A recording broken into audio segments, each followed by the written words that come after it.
What is going on, Heat Nation? It is your boy Ernest back with another Miami Heat video.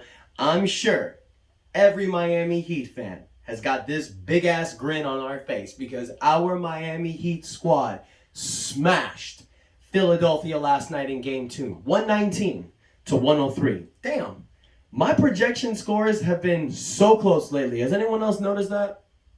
I see you in the comments noticing that. Thank you so much, guys. So look, what a great game last night. And it wasn't just the final score, you guys. It was the whole game. Philly did not have a chance from, like midway through the first quarter. It was a little close. Miami broke away with a 10-point lead. And it seemed like all game, we were just continuing to hold that lead, whether it was a 10-point lead, whether it was a 15-point lead. I even saw it one time get down to 5 points in the second quarter, but the Miami Heat never let up. They always kept Philadelphia's head underwater. They kept coming up for air, but we just kept pushing it down until that last bubble stopped. So we crushed them, and look, I like to name a player of the game, and I like to go a little bit different sometimes. Last night, I'm going to give player of the game to Victor Oladipo. Okay? Now, I know Bam had a great game. Tyler, Jimmy, they had a great game. But Victor Oladipo was the one that was the most surprising. Okay? Off the bench, dude gives you 19 points, 6 rebounds, 1 assist, but still, he's finding open teammates. He drives down, he kicks it out. Victor Oladipo could have easily had 4 to 5 assists if the guys that he were passing to would shoot. But they were passing it out. They were playing team ball. So he was definitely spacing the floor. It's like I said earlier, you guys, Victor Oladipo is learning his role on this team. He's seeing that he's seeing where he can actually benefit, where he can help. And we're figuring it out, and it's just looking incredible. Another great thing was that he was hitting his threes. 3 from 4 beyond the arc. When Victor plays like that, it's hard to stop us, okay? But on top of the player of the game, in my opinion, Victor Oladipo, and I give him the player of the game, dude played the entire fourth quarter. He was hustling. He was showing the definition of Miami Heat culture. Victor Oladipo, he may not be all-star form, but damn it, he's back. Then our big 3 stepped up. Bam Adebayo, 23 points, 9 rebounds, 3 assists. He is dominating the fact that Joel Embiid is not there, and it's showing. Jimmy Butler, 22 points, 12 assists, 6 rebounds. Jim VP showed up again after a lackluster game 1. And boy wonder, our 6th man of the year, Tyler Hero, 18 points, 7 rebounds, 3 assists off the bench. We were rocking and rolling. And it's not just that. Max Strus also had 9. Gabe Vincent had 7. Even my man Dwayne Dedmon plays 11 minutes, 7 points, 5 rebounds off the bench. I thought Dwayne Dedmon wasn't going to play any times this series, but Spoelstra's putting him in. When he's out there playing against their bigs, he's dominating. So you're getting 10 to 12 minutes from Dedmon, and he's giving you these nice little numbers. Now, we're still not seeing Duncan Robinson, and it was really sad to see, you guys. I'm sure it broke some people's hearts.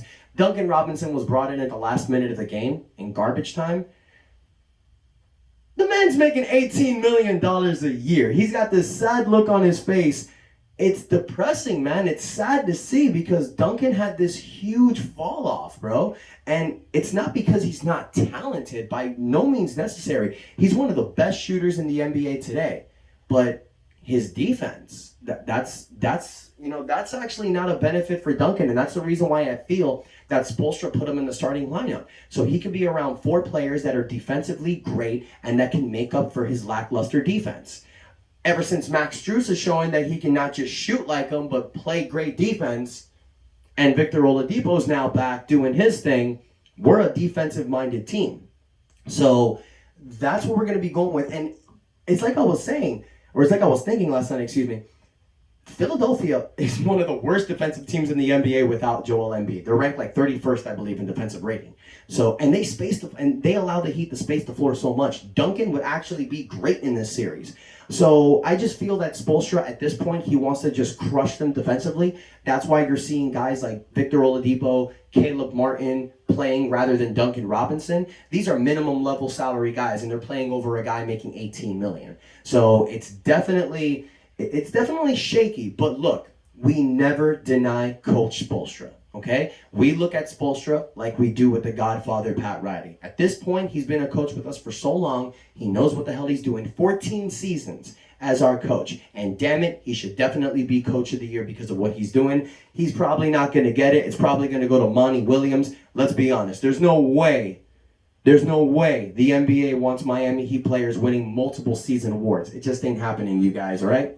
Now, look, another thing that I loved about Miami's defense last night was that we shut down James Harden again. We are doing to James Harden what we did to Trae Young in the first round series. James Harden, he may have had 20 points and 9 assists. Solid game. Nowhere near the Houston Rockets level James Harden that he was playing. But he shot 6 for 15 from the field. And he only made 1 of his 5 threes. So James Harden is not the James Harden of old. They're getting a lackluster James Harden, and it's benefiting us. But a guy that's scary is Tyrese Maxey, man. Dude's got 34 points.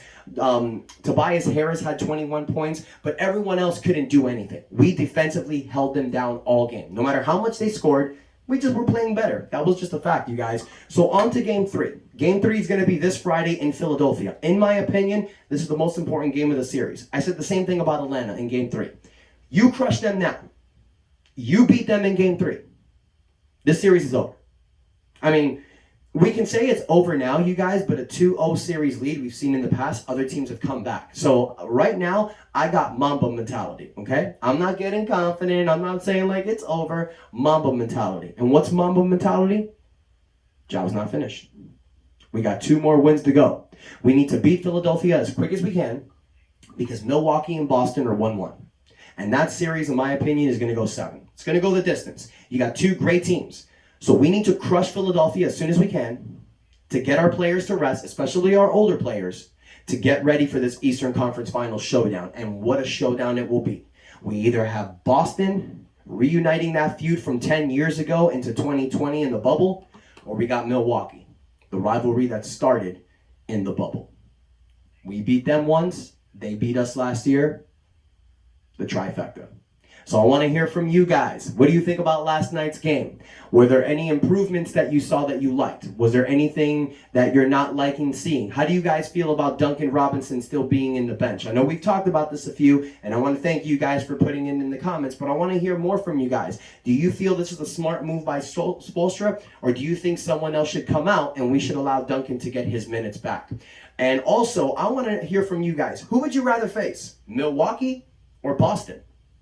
Both great teams. But I'm curious from the Heat Squad Nation. Let me know what you guys think. I want to thank you guys for the love, the support. You guys know what to do right now. Hit that like button. Comment. Let me know your thoughts. Share this on social media so all of your friends can see this page. But most importantly, guys, you know what to do. Hit that subscribe button. I'll see you guys Friday. Game 3. Let's go Heat. 3-0 lead. That's enough said.